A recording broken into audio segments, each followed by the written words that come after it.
Sore, kita mulai ya. Baik, Pak. Oke, saya share materi.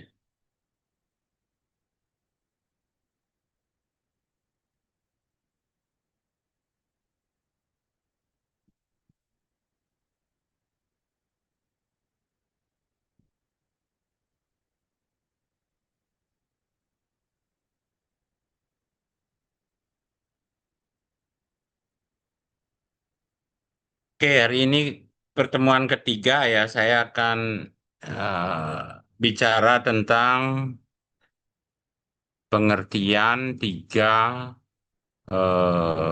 apa namanya ya, tiga istilah yang terkait dengan lokalitas. Jadi ada lokalitas, kemudian ada kearifan lokal, kemudian ada apa namanya itu genius loci ya, lokal genius.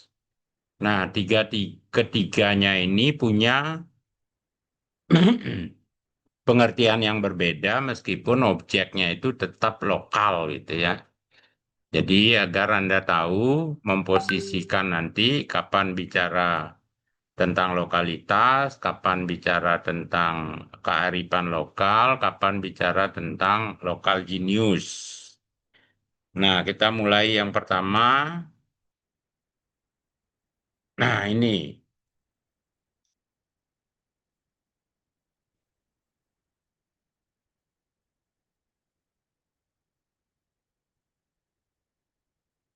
dalam konteks arsitektur ya, lokalitas atau locality itu dalam frame arsitektur itu berbicara tentang dua posisi ya. Kalau kita menyebut lokalitas arsitektur, maka kita akan bicara dua posisi. Jadi satu berada di ranah proses. Jadi lokalitas itu artinya proses menjadi lokal.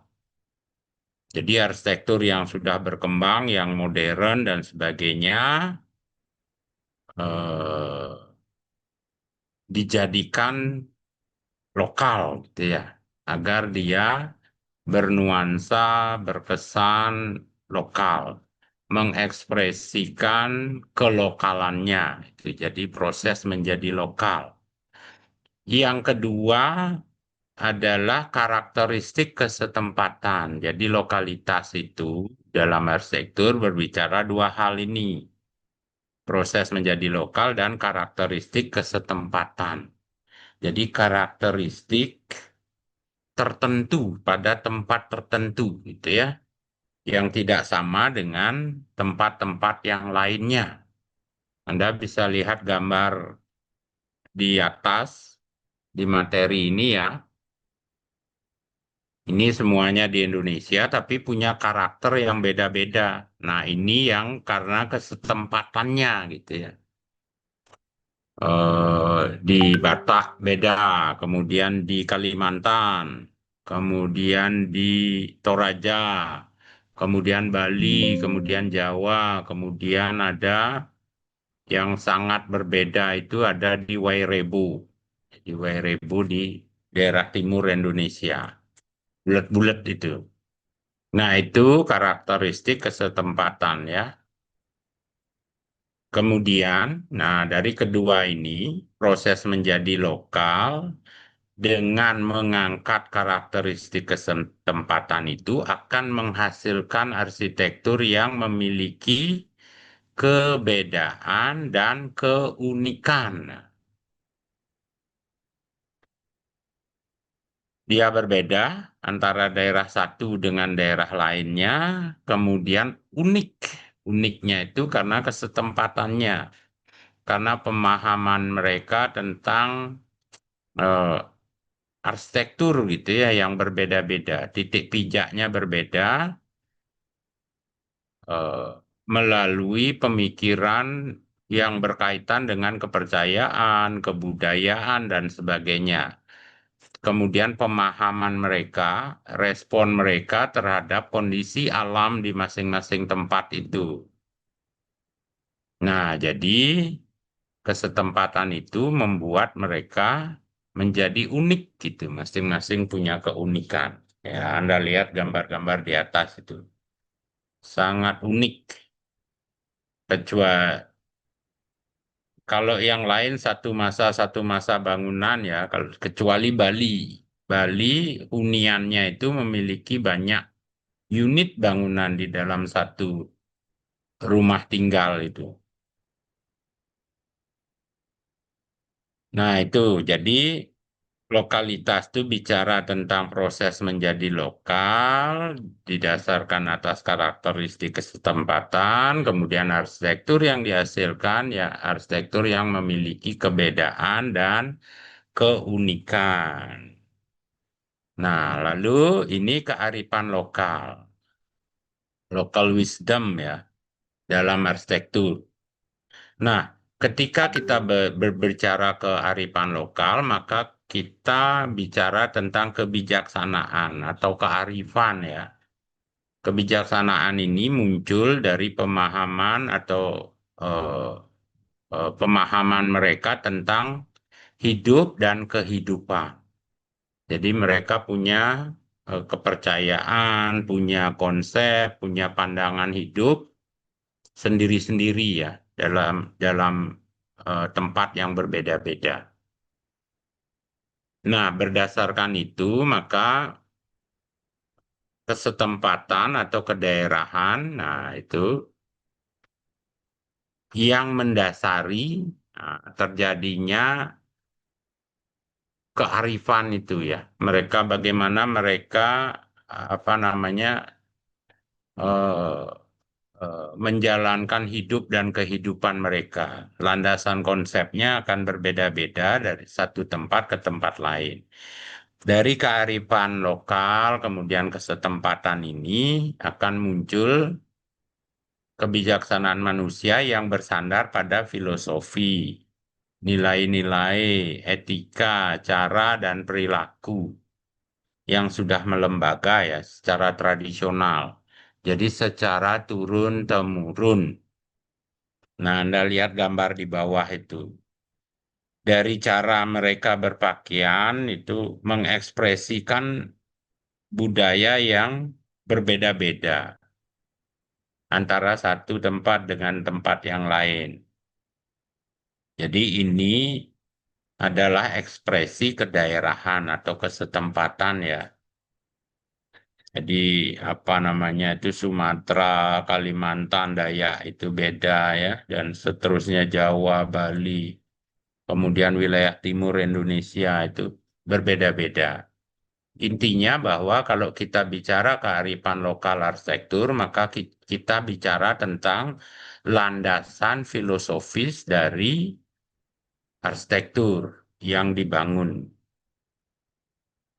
Nah, itu, jadi itu kearifan lokal. Kemudian genius loci atau lokal genius dalam arsitektur. Bila kita membicarakan arsitektur di ranah lokal genius, maka yang kita telusuri atau yang kita jelajahi adalah tiga hal ini. Pola atau cara berpikir masyarakat yang memiliki arsitektur itu, kemudian pandangan hidupnya, dan pengetahuan. Nah, tiga komponen ini atau tiga aspek inilah yang menghasilkan arsitektur gitu ya, arsitektur lokal berdasarkan pemahaman mereka terhadap eh, kepercayaan, kemudian kebudayaan mereka. Jadi kepercayaan dan kebudayaan itu akan memunculkan eh, pola atau cara berpikir yang beda-beda. Kemudian bagaimana mereka menginterpretasikan gejala-gejala alam menjadi pengetahuan yang khas pada tempat tertentu. Jadi ini lokal genius. Ya, jadi ngerti ya bedanya ya.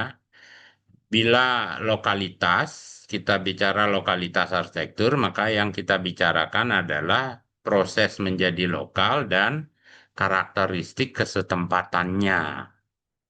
Bila kita bicara tentang kearifan lokal arsitektur, maka kita bicara landasan filosofi atau landasan-landasan yang digunakan oleh sekelompok masyarakat untuk berarsitektur.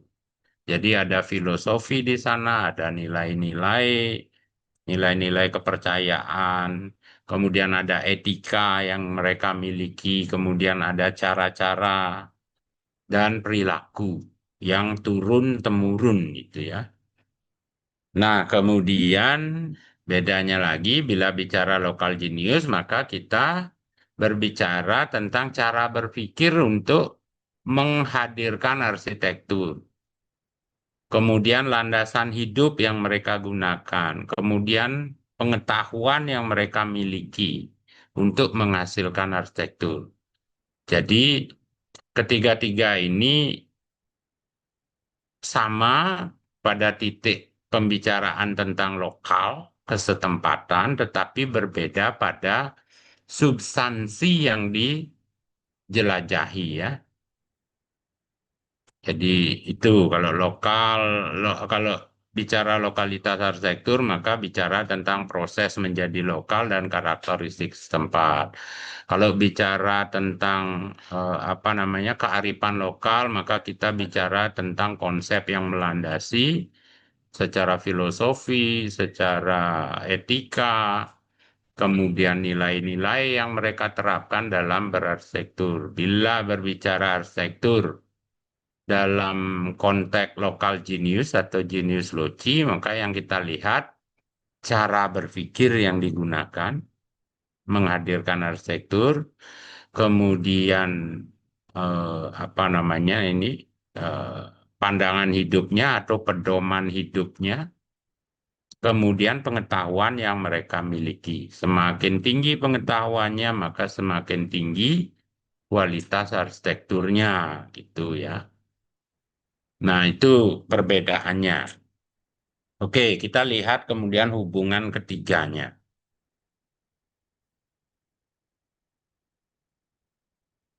Nah, ini kalau kearifan lokal, jadi kearifan lokal itu merupakan nilai-nilai norma dan tradisi setempat yang melandasi penghadiran arsitektur.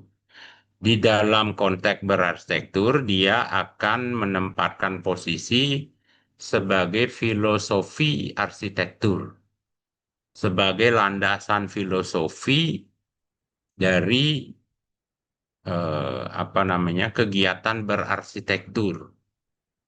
Kearifan lokal itu posisinya sebagai filosofi. Kemudian lokal geniusnya, di sana ada kepercayaan, cara berpikir, pengetahuan, itu ya. Maka lokal genius itu akan menjadi dalam konteks berarsitektur itu akan menjadi konsep ya, gagasan konseptual arsitekturnya. Jadi gagasan konseptual arsitektur ini adalah penerjemahan dari landasan filosofisnya yang kearifan lokal yang ada di atasnya ya. Nah, kemudian menghasilkanlah arsitektur yang lokalitas. Jadi lokalitas arsitektur itu adalah penghadiran ciri dan karakteristik arsitektur setempat ke dalam wujud arsitektur saat ini. Nah, maka yang dihasilkan adalah kekhasan arsitektur. Nah, itu jadi filosofinya ada, landasannya ada, landasan filosofisnya, kemudian gagasan konseptualnya ada, kemudian wujudnya ada. Jadi wujudnya arsitektur yang sangat khas, yang sangat setempat gitu ya. Di tempat lain nggak ada gitu. Jadi hanya di tempat itu saja. Maka disebut dengan kekhasan arsitektur. Jadi ini hubungan lokalitas, kearifan lokal, dan lokal genius. Nah, dalam konteks globalitas dan lokalitas, Maka yang akan kita bicarakan yang paling bawah itu. Jadi penghadiran ciri dan karakteristik arsitektur setempat ke dalam wujud arsitektur saat ini. Jadi untuk menghasilkan arsitektur yang khas, gitu ya, yang tidak ada dimanapun juga, hanya ada di tempat tertentu. Oke, ini. Nah, lalu kita lihat lokalitas itu ada keberbedaan dan keunikan ya. Nah, kita fokus ke lokalitas. Jadi memahami lokalitas itu seperti ini. Proses menjadi lokal dan karakteristik setempat itu akan melahirkan atau menghasilkan arsitektur yang berbeda dan unik gitu. Lihat gambar di atas itu kan unik ya dan berbeda-beda gitu. Meskipun dalam satu negara gitu ya, Indonesia atau Nusantara, dia beda-beda masing-masing. Jangankan di berbeda pulau, dalam satu pulau saja berbeda. Mulai dari Pulau Sumatera, ada arsitektur Gayo di Aceh, ada arsitektur Batak, Sumatera Utara ya, ada Padang, sampai Lampung gitu ya. Itu berbeda semuanya. Nah itu, jadi lokalitas itu akan menunjukkan kebedaan dan keunikannya. Lalu, nah ini yang pengertiannya keberbedaan dan keunikan itu. Berbeda itu berarti lain, lain, tidak sama. Kemudian ada selisih itu ya, atau selisih atau pautan. Jadi pautan itu apa ya? Pautan itu eh, berbeda dalam nilai gitu ya. Nah, jadi keberbedaan itu menunjukkan ketidaksamaan, menunjukkan selisih, menunjukkan kondisi yang lain gitu ya. Kemudian menunjukkan perbedaan nilai pautan. Nah, kalau yang unik itu, keunikan itu artinya hal-hal yang unik. Jadi hal-hal yang unik itu berkaitan dengan kekhasan. Jadi arsitektur yang khas, yang hanya ada pada satu tempat. Kemudian khusus gitu ya. Khusus di tempat itu saja. Kemudian lain dari yang lain. Jadi dia hanya ada satu-satunya, ya. Kemudian istimewa, pasti itu. Jadi keistimewaan itu karena dia memiliki kekhasan, keunikan gitu ya. Jadi itulah yang menyebabkan dia istimewa. Arsitektur Batak istimewa, arsitektur Jawa, Joglo istimewa, arsitektur Bali juga gitu. Jadi masing-masing punya keunggulan gitu ya. Masing-masing punya keistimewaan. Nah, inilah konteks keberbedaan dan keunikan dalam lokalitas arsitektur ya. Jadi intinya bahwa lokalitas kesetempatan itu akan menghasilkan sesuatu yang berbeda dan unik. Itu. Nah, ini lebih jauh lagi, keberbedaan itu ada berbeda secara internal, berbeda ruang dan waktu, tapi pada satu wilayah. Contohnya di Bali ya, ruangnya berbeda, waktunya berbeda.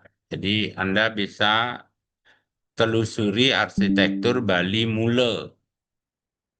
Jadi kalau arsitektur Bali Mule itu berkembang di wilayah Bali bagian utara, ruangnya berbeda. Kemudian dia berkembang itu pada masa Neolitikum, Megalitikum gitu, masih pada masa kepercayaan ya. Jadi sebelum abad ke-10 lah gitu. Jadi waktunya berbeda. Jadi maka di Bali ada arsitektur Bali Mule, ada arsitektur Bali Age, ada arsitektur Bali Arya, ada arsitektur Bali Jani. tapi masih dalam satu wilayah Bali. Karena ruang dan waktunya yang berbeda, maka karakteristik arsitekturnya berbeda. Jadi ini adalah perbedaan yang internal sifatnya. Kemudian perbedaan yang sifatnya eksternal itu berbeda antar wilayah. Jadi seperti tadi itu ya, wilayahnya berbeda, Bali, Jawa, Sumatera, Kalimantan, ya itu eksternal. Nah, pasti berbeda, gitu ya, karena dia beda wilayah. Sampai pada Papua ya, dari arsitektur Aceh Gayo sampai pada arsitektur Hanoi, Papua. Jadi itu berbeda-beda betul. Nah, itu perbedaan yang sifatnya eksternal. Kemudian keunikan. Jadi keunikan itu hanya ada satu-satunya di tempat tersebut ya. Adanya hanya pada tempat tertentu. Nah, contoh yang masa sekarang yang ada yang unik, yang ada satu-satunya, misalnya Opera Sydney House ya di Australia. Tempat lain nggak ada yang seperti itu gitu ya, seperti Opera Sydney House ya. Nah, itu unik gitu. Jadi itu sifatnya lokal, yang unik, yang lokal gitu, yang hanya ada di Sydney, Australia. Di Australia pun di Melbourne, di Perth, dan tempat-tempat lain di Australia nggak ada yang begitu gitu, apalagi di dunia gitu ya. Nah, itu satu contoh. Nah, keunikan inilah yang kemudian sebagai embrio pemahaman arsitektur kontemporer ya. Arsitektur yang hanya ada satu-satunya. Kemudian arsitektur yang tidak bisa digolongkan ke dalam gaya arsitektur manapun. Jadi itu yang disebut arsitektur kontemporer. Unik ya, satu-satunya. Nah, inilah apa namanya, keberbedaan dan keunikan lebih jauh lagi. Nah, ini contoh gambar dari keberbedaan.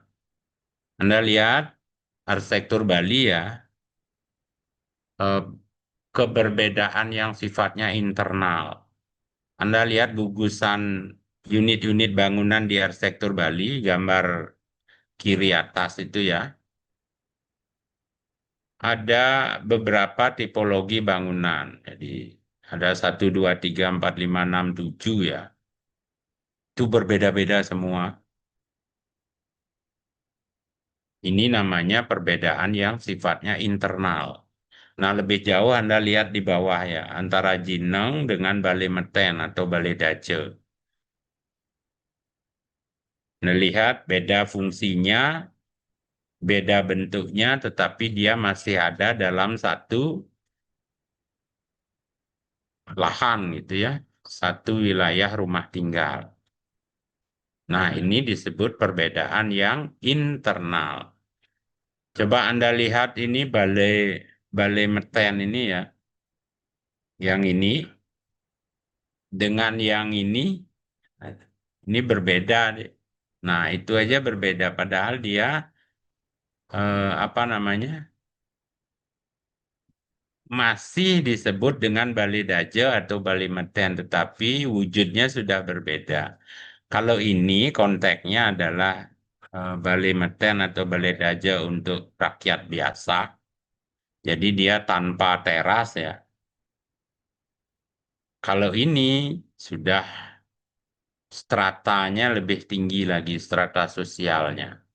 Bukan rakyat kebanyakan, tapi sudah menjabat lah ini ya. Ada jabatan tertentu sehingga ada teras yang ditambahkan untuk tempat orang menghadap atau mengurus apa gitu. Jadi itu ya. Nah, ini aja berbeda meskipun dia juga Balai Daje. Nah, itu penegasan dari kesetempatan. Nah, gambar di kanan, atas, dan bawah ini menunjukkan perbedaan yang sifatnya eksternal karena wilayahnya berbeda. meskipun dia ada di Pulau Sumatera juga ya.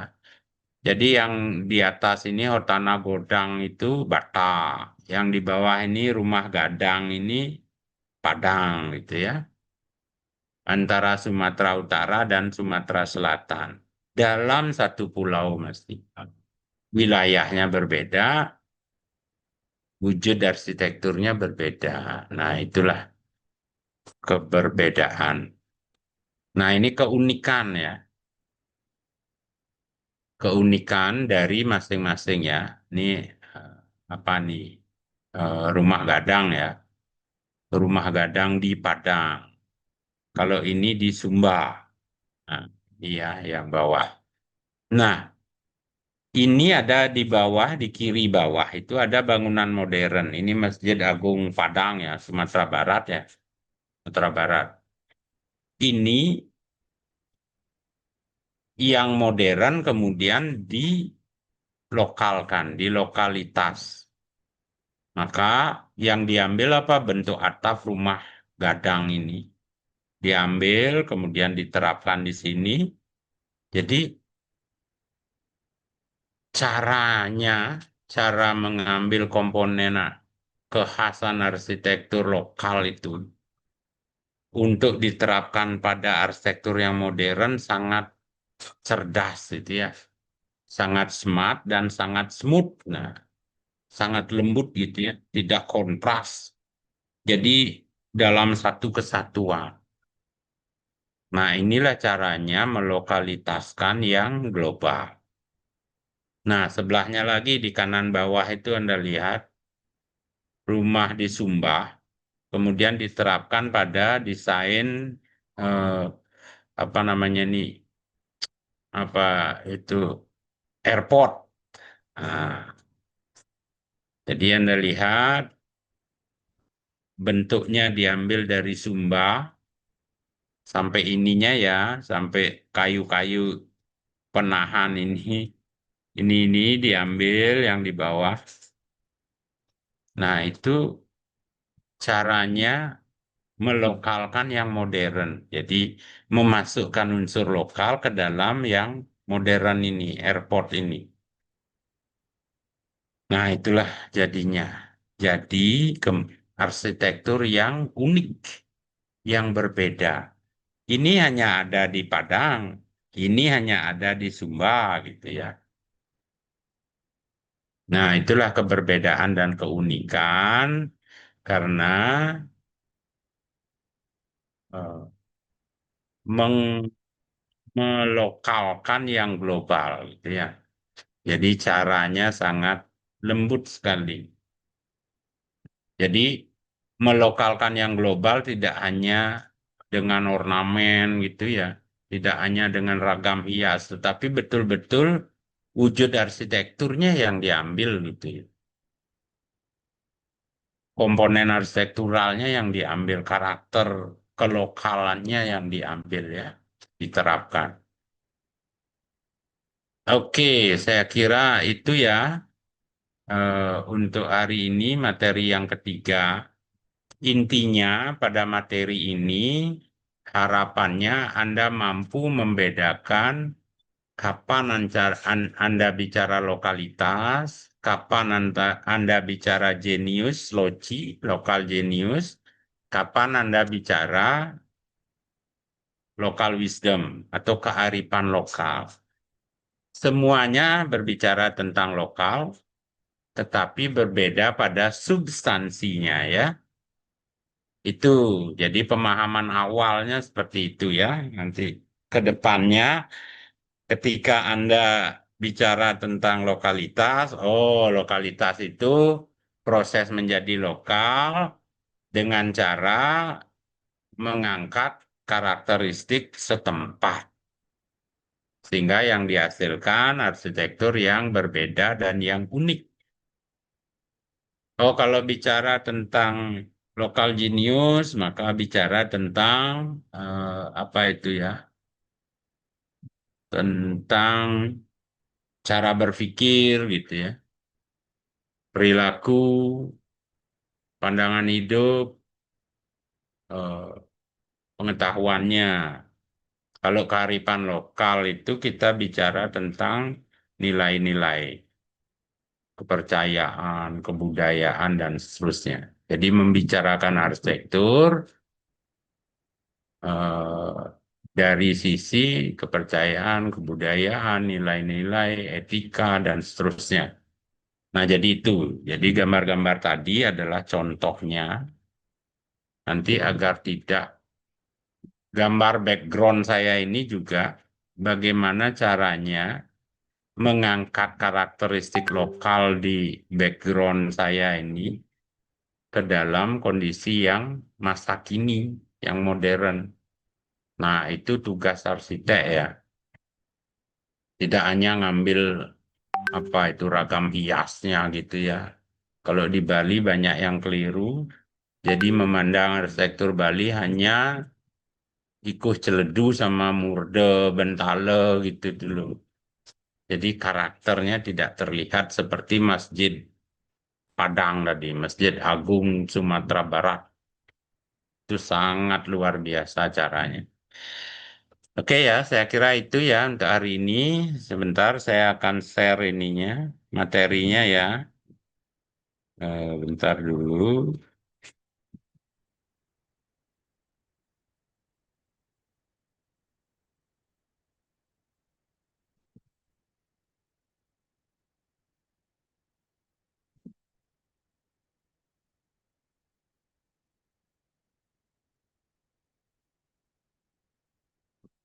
Nah, kemudian saya ingatkan lagi,